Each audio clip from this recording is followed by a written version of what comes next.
ప్రభువైన యేసుక్రీస్తు నామమునకు మహిమ ఘనత ప్రభావములు చెల్లునుగాక. దేవుడు ఇశ్రాయేలు ప్రజలతో చెప్తున్నాడు. ఏమని చెప్తున్నాడు?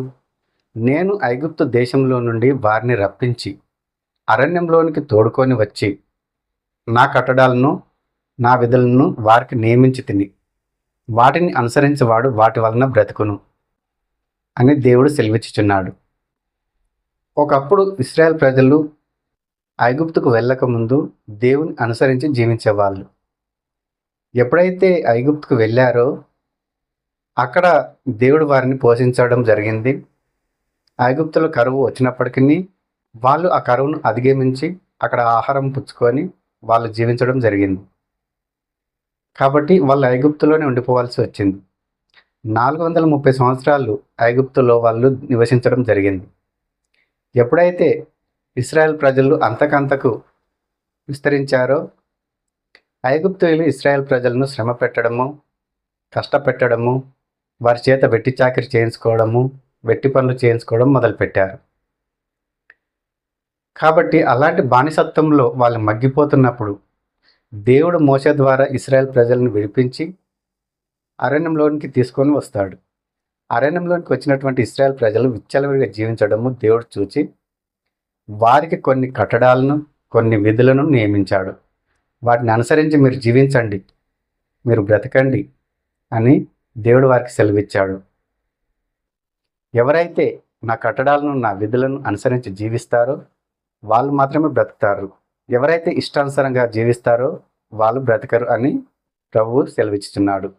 ఆ విధంగా ఇశ్రాయేల్ ప్రజలలో కొంతమంది మాత్రమే దేవుని కట్టడాలను, దేవుని విధులను అనుసరించి జీవించారు. మిగతా వాళ్ళు దేవునికి వ్యతిరేకంగా జీవించి అరణ్యంలోనే కూలిపోవడం జరిగింది. కొంతమంది దేవుడు అంటే భయం లేకుండా, కొంతమంది మోషే అంటే కూడా భయం లేకుండా జీవించారు.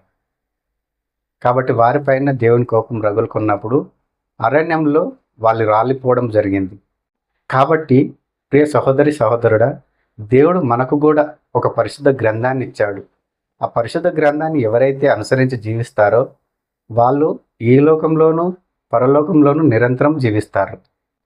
కాబట్టి మన ఇష్టానుసారంగా మనం జీవించకుండా ప్రభు వైపు మనం తిరిగి మన హృదయంలో ఆయన వైపు త్రిప్పుకొని మనము ఆయన విధించిన కట్టడాలను, విధులను అనుసరించి జీవించిన ఎడల మనం ఈ లోకంలో పరలోకంలో నిరంతరం జీవిస్తాం. కాబట్టి ప్రతి ఒక్కరూ ఈ వాగ్దానంను వీక్షించి మీరు ఒకవేళ పాపంలోనే జీవిస్తున్నట్లయితే మీ హృదయంలో ఆయన వైపు త్రిప్పుకొనుడి. ఆయన విధించినటువంటి కట్టడాలను, విధులను అనుసరించి జీవించండి. పరిశుద్ధ గ్రంథాన్ని ప్రతిరోజు చదవండి. ప్రతిరోజు దేవుడు పరిశుద్ధ గ్రంథం ద్వారా మనతో మాట్లాడతాడు.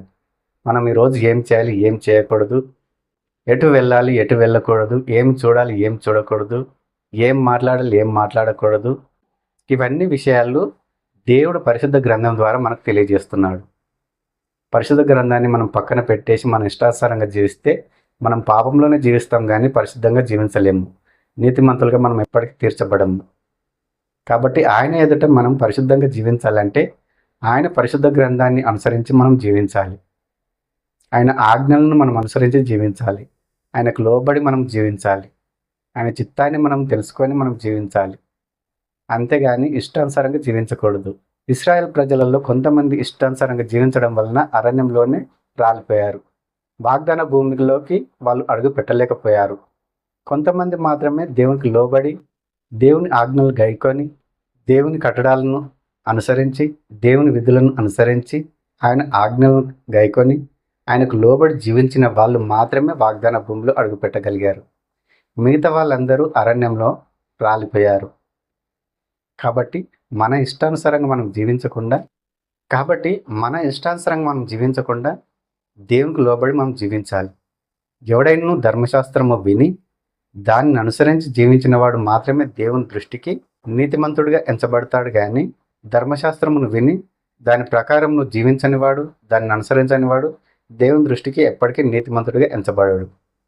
కాబట్టి మనం నీతిమంతులం కావాలని ఆయన కోరుచున్నాడు. ఆయన పరిశుద్ధంగా జీవించాడు కాబట్టి మనం పరిశుద్ధంగా జీవించాలని కోరుతున్నాడు.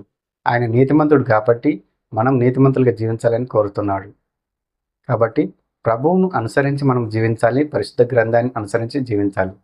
పరిశుద్ధ గ్రంథంలో వ్రాయబడిన ప్రతి మాట అది దేవునికి సంబంధించినది. ఆ మాట ప్రకారమే మనం జీవించాలి గానీ, మన ఇష్టానుసారంగా మనం జీవించడానికి ఏమాత్రం వీలు లేదు.